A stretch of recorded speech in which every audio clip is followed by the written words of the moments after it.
Maayong adlaw mga kaangkol. For today's video mga kaangkol, gipang tanaw man ako mga piso ng ganyan mga kaangkol pag abot nako. Mo ni isa kabok nakit-an ako mga kaangkol. Gisipon nagubag ang naong ako na nagilahi dayon.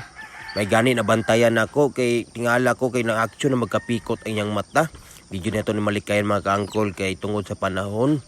Ulan init rin dapita tagsara kay mo init.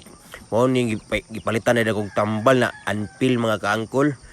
Pero first time ako nakagamit ani unta ma-epektibo ni siya kaya magsisilin man po ni mga kaangkol. Bali duwa ka tablet akong gipalit mga kaangkol pero ginatunga lang nako ni gipainom nako siya kay dili ako ginapahurot kay lisod na kay basig dili niya kaya ang dosage.